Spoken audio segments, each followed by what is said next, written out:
Welcome to The Conversation. My name is Brendan Malone, and in this episode I want to talk about 3 subtle but very powerful types of media bias that can shape your thinking about an issue without you even realising that it's happening.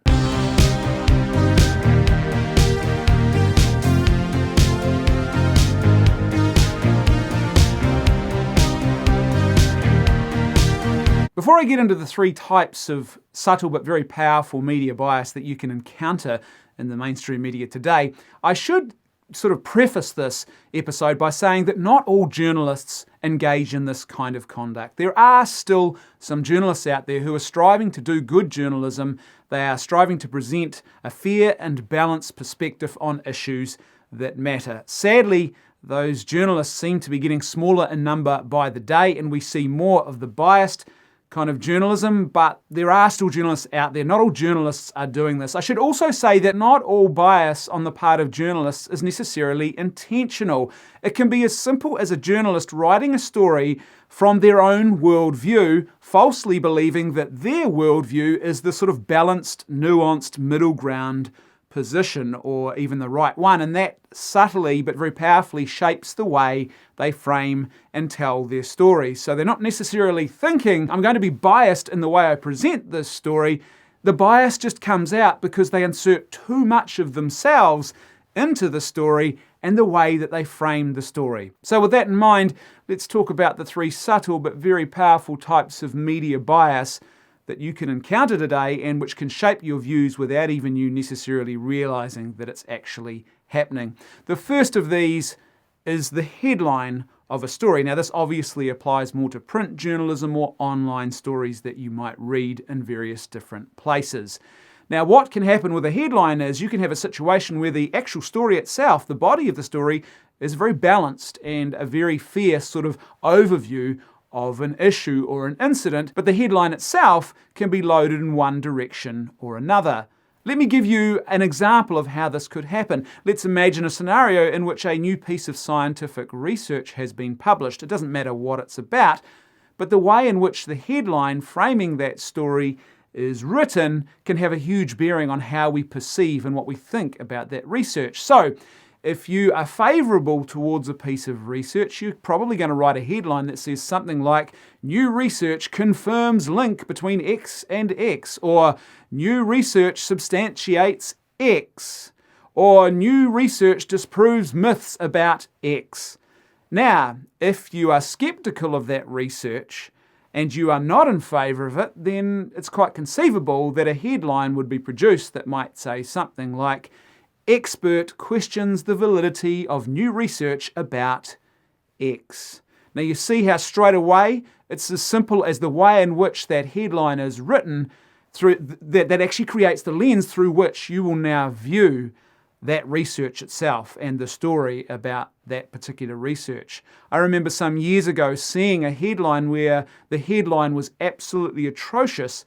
The article itself was actually very fair and very balanced, but the headline was extremely atrocious. It was effectively it was a slur, an insult against a group of people who had turned up to a public protest event. It was a peaceful event, and they'd turned up, largely families, en masse, but the way the headline was written was just horrifically atrocious. And so why this is so powerful and why it matters is that it's not uncommon today for people to scroll through news feeds and not read whole stories. They just see the headline and they assume, often very wrongly, that the headline has given them all of the important information that they need to know.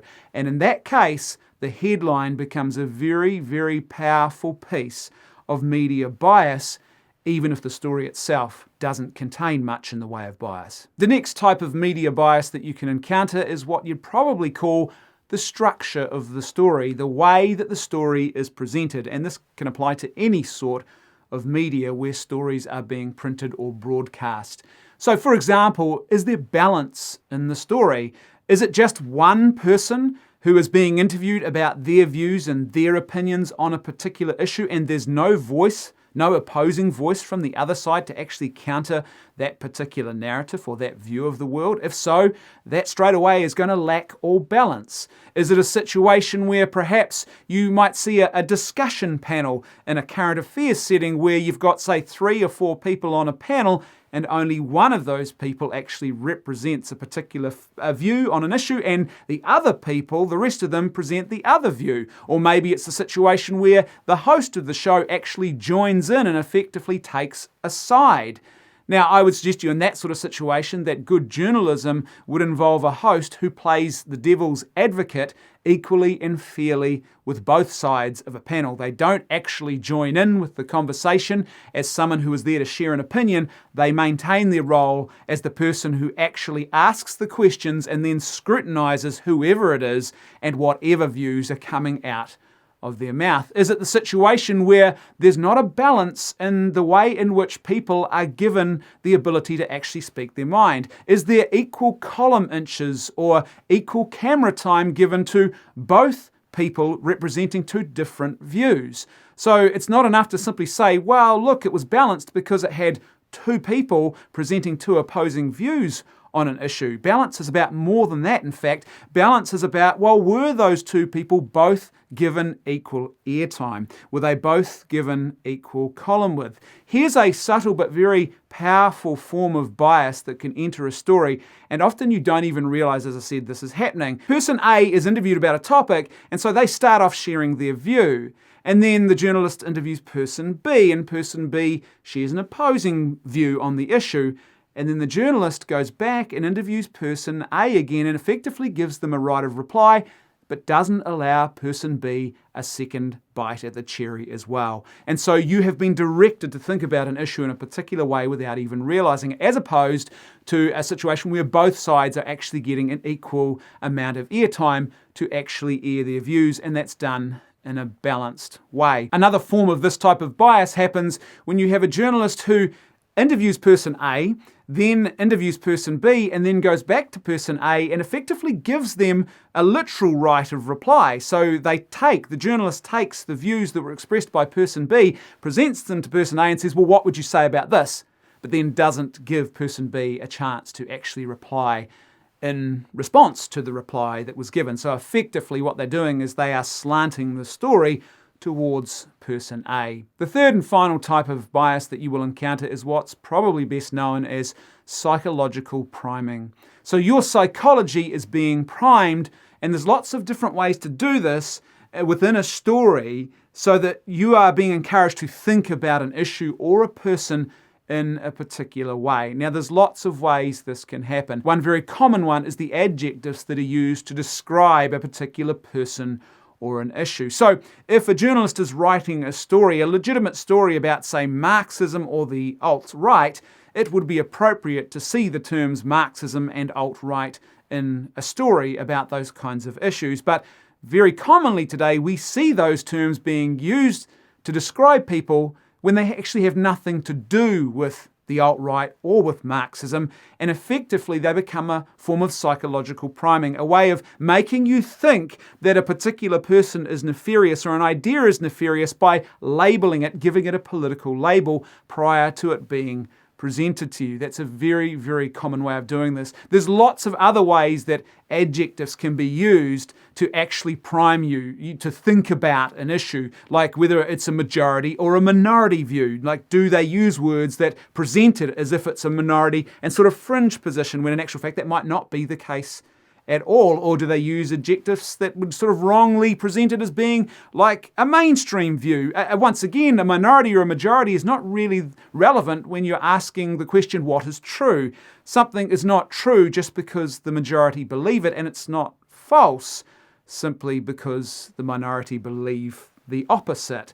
In actual fact, that's not how we determine truth. As someone once famously said, truth is not determined by a majority vote. Another way that you can be psychologically primed is by the introduction that is given to a guest or a person who is being interviewed in a story. The way in which they are framed before they even appear on camera or before you even hear from them in a print story can have a huge bearing. If they are associated, even guilt by association, it might not be something about them, but they might be associated by the way the journalist tells their story or introduces them with something that's negative.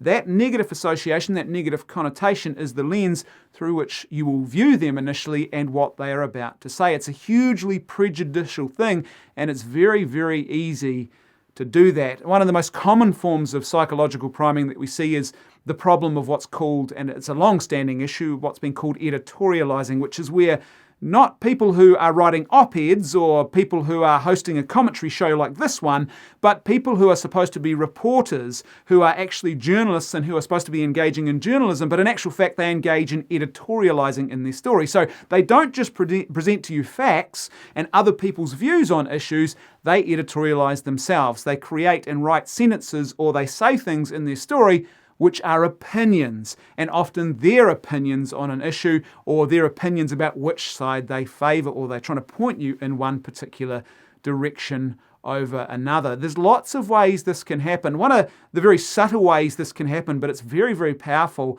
as a form of psychological priming in, say, a live TV interview, would be, let's say you've got guest A and guest B, and so they're both on the show to talk about a particular issue. And guest A is introduced by the host who says something like, "Tell me, Professor Johnson, don't you think it's absurd that people believe X, Y, and Z?"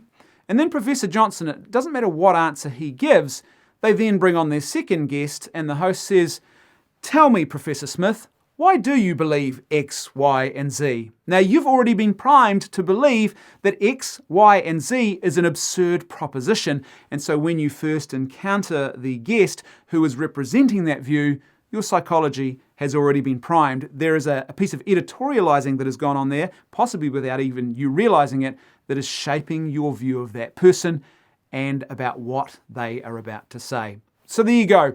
3 subtle but very powerful types of media bias that we are, I would suggest, drowning in on a daily basis. How do you counter this problem?